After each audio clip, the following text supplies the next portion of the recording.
பஞ்சாயத்து முடியல ரேவதி. பஞ்சாயத்து இன்னும் முடியலையா? அதானையா, பஞ்சாயத்து முடியலன்னா அப்புறம் எப்படி நீ வந்த? அந்த சாமுண்டீஸ்வரி என்ன பிரச்சனைன்னு பஞ்சாயத்து கூட்டியிருக்கா. ஏற்கனவே காசு வெட்டி போட்டு எங்களை பிரிச்சதுக்கு அப்புறம் நாங்க 2 பேரும் ஒன்னா வாழ்றது பஞ்சாயத்து அவமானப்படுத்துற மாதிரி இருக்கான். இது ஒரு காரணமா வச்சுதான் அத்தை பஞ்சாயத்து கூட்டியிருக்காங்க. என்னையா அது அநியாயமா இருக்கு? காசு வெட்டி போடும்போது என்ன நடந்ததுன்னு ஊருக்கே தெரியுமே. ரேவதி, உன்னை பஞ்சாயத்து கூட்டிட்டு வரேன்னு சொல்லிட்டு வந்திருக்கேன். நானா? நான் எதுக்கு மாமா? நடந்த விஷயம் என்னன்னு நீ தான் பஞ்சாயத்துல வந்து சொல்லணும். ரேவதியோட முடிவு எதுவோ அதான் என்னோட முடிவா இருக்கும்னு சொல்லிட்டு வந்திருக்கேன் பாட்டி. முடிவா? என்ன முடிவு மாமா? எனக்கு ரொம்ப பயமா இருக்கு. இதுல பயப்படுறதுக்கு என்ன இருக்கு? அவங்க என்ன கேக்குறாங்களோ அதுக்கு உண்மையான பதில சொல்லு, அது போதும். அப்படி சொன்னா என் அம்மா கூட அனுப்ப மாட்டாங்கல்ல? என் கூட நீ வாழணும்னு நினைக்கிறது உன்னோட முடிவு, அது யாராலையும் மாத்த முடியாது. பாப்போம். போயிட்டு வாடா கண்ணே, போயிட்டு வா, தைரியமா போயிட்டு வா. சரிங்க பாட்டி.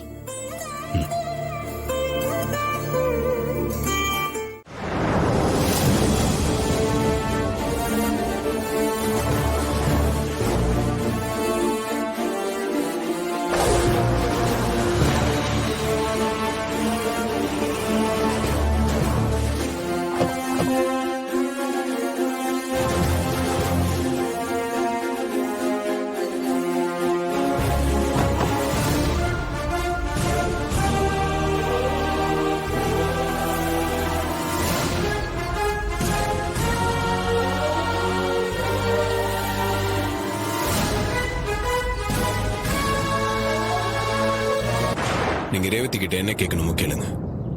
இந்த பஞ்சாயத்து என்ன முடிவு எடுக்குதோ அதுக்கு நாங்க 2 பேரும் கட்டுப்படுறோம்.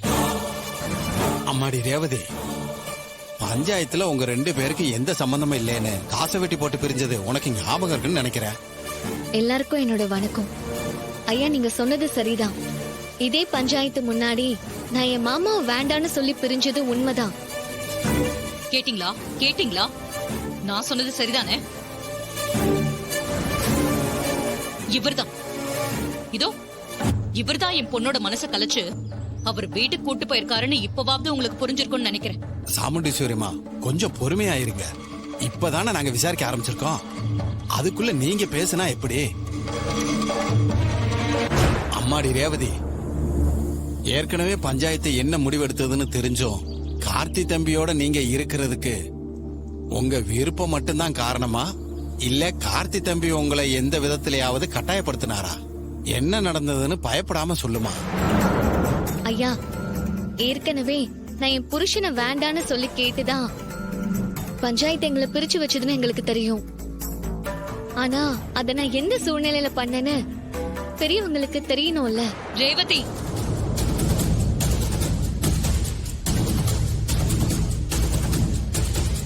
மா, பஞ்சாயத்துல வந்து நின்ன பிறகு யாரும் யாரையும் இப்படி எல்லாம் மிரட்டக்கூடாதுமா.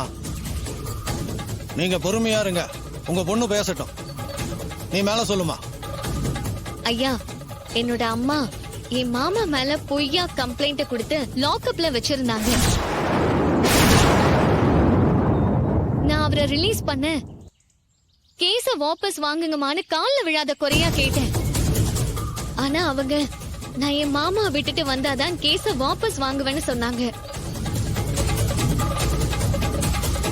இல்லனா அவன் லாக்அப்லயே கிடக்கட்டும்னு பிடிவாதமா சொல்லிட்டாங்க. நான் எவ்வளவோ கேட்டும் அம்மா அவங்க முடிவுல இருந்து துளி கூட மாறவே இல்ல. எனக்கும் என் மாமாவை ஜெயில இருந்து காப்பாத்த காசை வெட்டி போட்டு பிரியறது தவிர வேற வழி தெரியல. என் புருஷன் கூட வாழ முடியாதுன்னு சொன்னேன்னு சம்பந்தப்பட்ட பொண்ணே சொன்னதுக்கு அப்புறம் இதுல நீங்களோ நாங்களோ பேச என்ன இருக்கு? உங்க பொண்ணு கார்த்தி தம்பியோட சேர்ந்து வாழணும்னு எடுத்த முடிவு சரிதாமா? அந்த பொண்ணோட முடிவு தான் இந்த பஞ்சாயத்தோட முடிவு.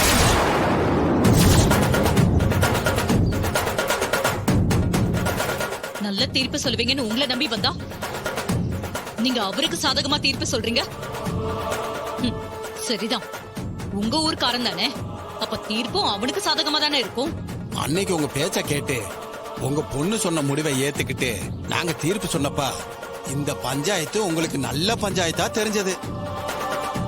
ஆனா இன்னைக்கு உங்க பொண்ணு விருப்பப்படி நாங்க எடுத்த தீர்ப்பு உங்களுக்கு எதிரா இருக்குன்னதும் நாங்கெல்லாம் கார்த்தி தம்பி ஊர்க்காரங்கன்னு பாக்குறது ரொம்ப தப்புமா.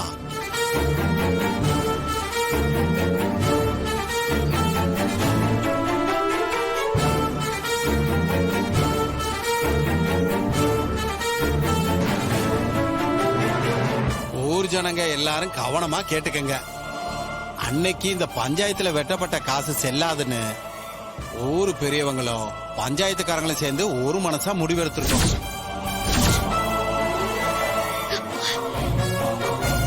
இந்த ரேவதி பொண்ணோட விருப்பம் தான் இந்த பஞ்சாயத்தோட இறுதி முடிவும்.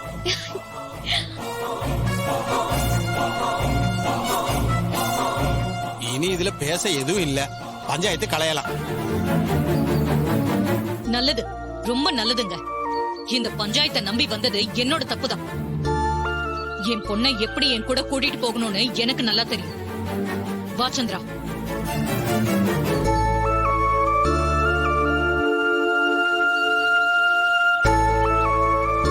நடந்தது புரிஞ்சுக்கிட்டு நியாயமா தீர்ப்பு சொன்னதுக்கு இந்த பஞ்சாயத்துக்கும் ஊர் பெரியவங்களுக்கும் ரொம்ப நன்றிங்க. தம்பி, அம்மாவை எதிர்த்துக்கிட்டு நீங்க தான் வேணும்னு வந்திருக்கு. இனியாவது நீங்க 2 பேரும் சந்தோஷமா இருங்க. அம்மா ரேவதி, கார்த்தி தம்பி இந்த ஊரோட பொக்கிஷம்மா. அவரோட சந்தோஷமா இருமா. சரிங்கய்யா.